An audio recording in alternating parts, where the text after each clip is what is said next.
özgürlüğün zararları olur mu? Birazdan uğruna savaşlar verdiğimiz özgürlüğün aslında bizi nasıl yalnızlığa ve anlamsızlığa sürüklediğini göreceksiniz. Sınırsız seçim hakkının getirdiği yükler ve dijital kölelik bu videonun ana konuları olacak. Zararlar belgeseli başlıyor. Farkında olun. İnsanlık tarihi onun peşinden koşarak yazıldı. Uğruna savaşlar verildi, devrimler yapıldı, bedeller ödendi. O en yüce değerimiz. Özgürlük. Bizi nefes aldığımız her an kuşatan, kendi kararlarımızı almamızı sağlayan o eşsiz duygu büyüleyici değil mi? Peki gerçekte bu kadar masum mu? Sınırsızlığın bedeli var mı?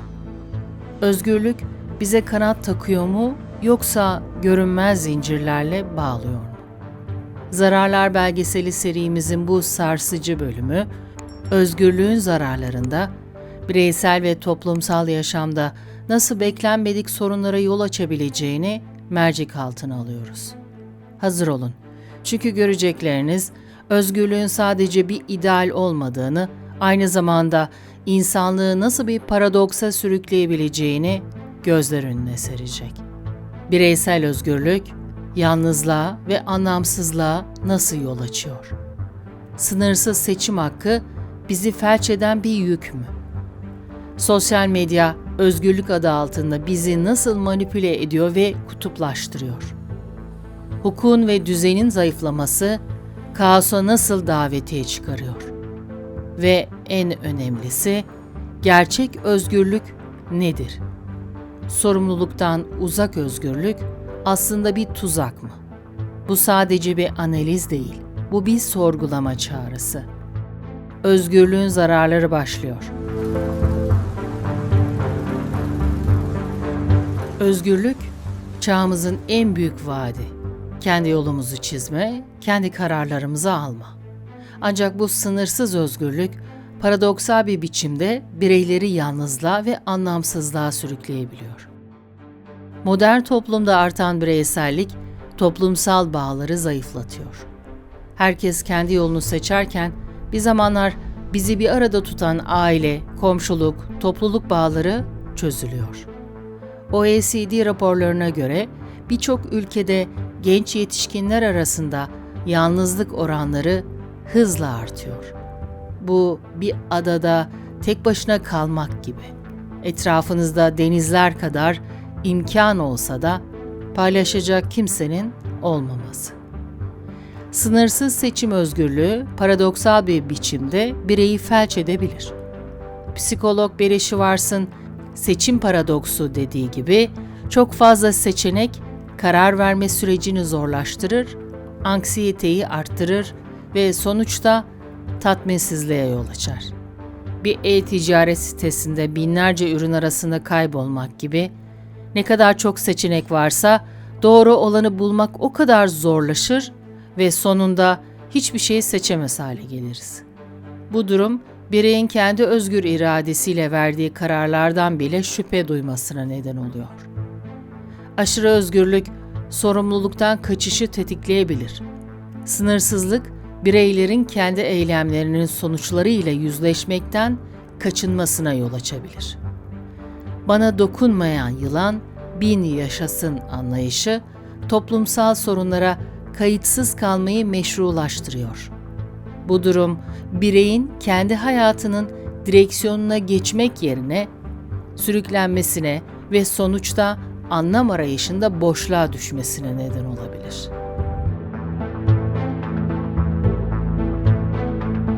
Para, özgürlük vaadiyle bizi bir tüketim girdabına sürüklüyor.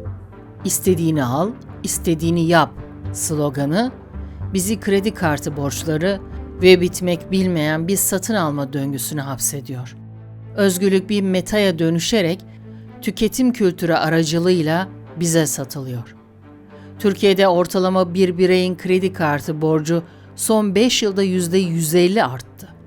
Bu durum bireyleri finansal köleliğe itiyor ve aslında sahte bir özgürlük hissi veriyor. Sosyal medya ve algoritmalar.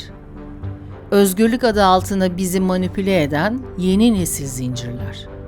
Algoritmalar ilgi alanlarımızı analiz ederek bize sadece görmek istediklerimizi gösteriyor, kendi filtre baloncuklarımızı yaratıyor. Google ve Facebook'un kullanıcı verilerini kullanarak reklamcılıkta yarattığı milyar dolarlık ekonomiler bu manipülasyonun boyutunu gözler önüne seriyor. Bu durum farklı bakış açılarına kapalı kalmamıza, manipülasyona açık hale gelmemize ve aslında kendi özgür seçimlerimizi yapamamamıza neden oluyor. İş hayatındaki özgürlük paradoksu. Esnek çalışma saatleri, uzaktan çalışma gibi özgürlükler, çoğu zaman daha fazla çalışma, sürekli ulaşılabilir olma ve iş-yaşam dengesizliği anlamına geliyor. Yapılan araştırmalar, uzaktan çalışanların %60'ının iş-yaşam dengesinde zorluk çektiğini gösteriyor. Bireyler kendi patronları olmaya çalışırken aslında daha büyük bir sistemin kölesi haline gelebiliyor. Özgürlük vaadi bir illüzyona dönüşüyor. Aşırı özgürlük, toplumsal değerlerin ve ahlaki normların aşınmasına yol açabilir.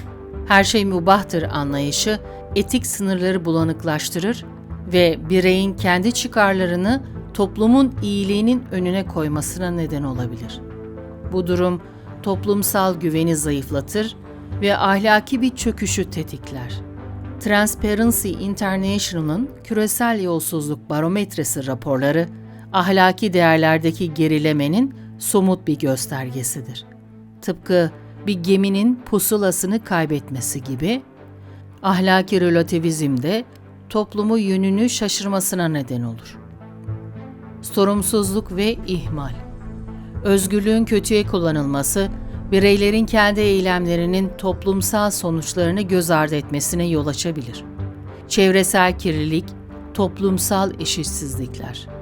Bunlar bireysel özgürlüklerin sorumsuz kullanımıyla daha da derinleşen sorunlardır.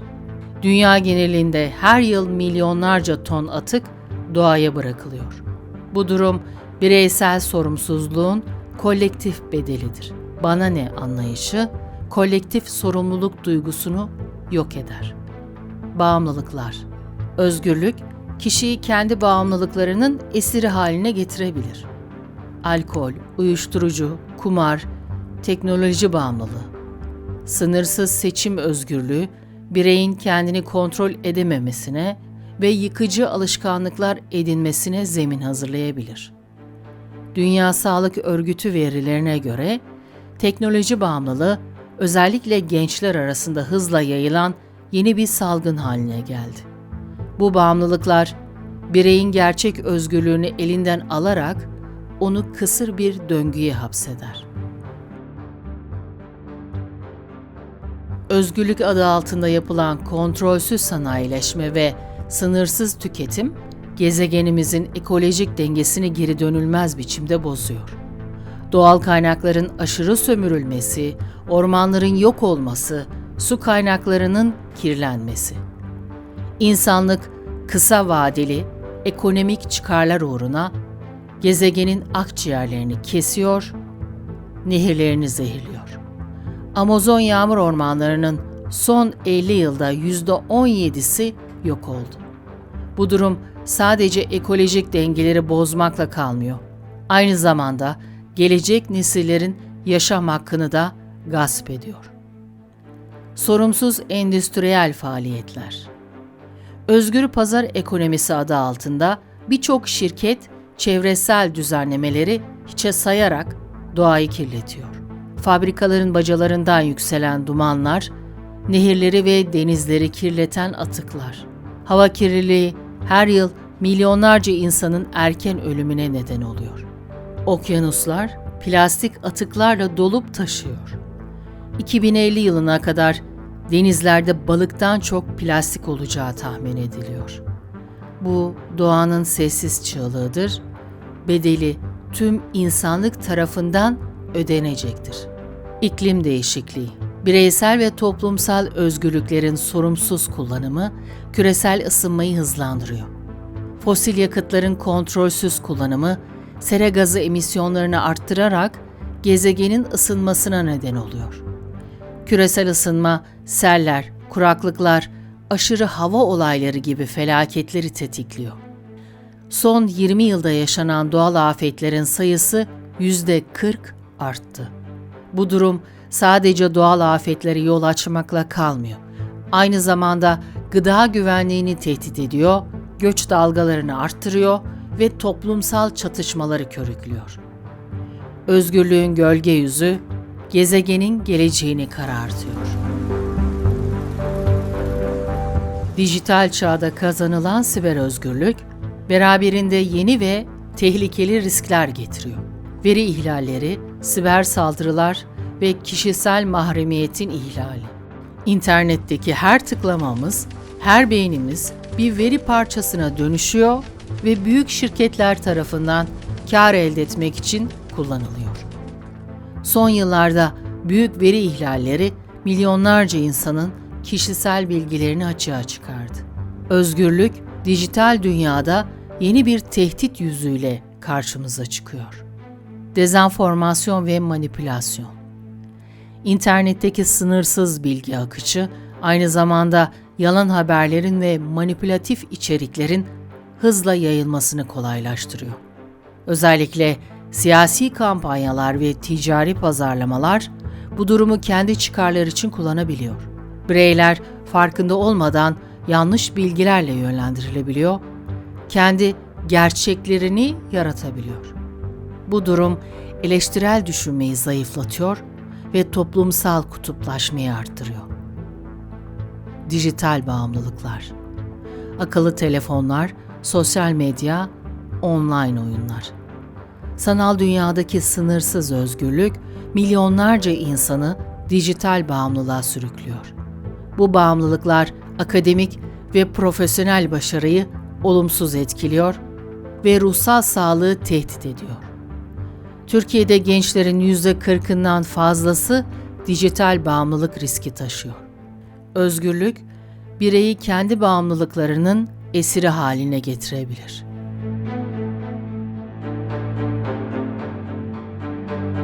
Özgürlük, gelecek için belirsizlikleri de beraberinde getirir. Toplumsal düzenin ve değerlerin sürekli değişimi, gelecek nesiller için bir belirsizlik ve endişe ortamı yaratabilir. Sabit bir referans noktasının olmaması, bireylerin geleceğe yönelik plan yapmasını zorlaştırır. Küresel ekonomik krizler, iklim değişikliği ve sosyal çatışmalar, gelecek nesillerin daha büyük belirsizliklerle yüzleşeceğinin habercisidir. Yapay zeka ve otonom sistemler. Modern teknolojinin getirdiği en büyük özgürlük paradoksu. Yapay zeka ve otomasyonun yükselişi, özgür irade kavramını sorgulatıyor. Kararlarımızı algoritmalar mı verecek? Otomatik sistemler mi bizi yönetecek?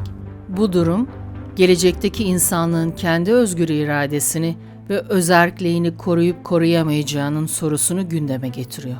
Oxford Üniversitesi'nde bir araştırmaya göre işlerin %47'si otomasyon riski altında.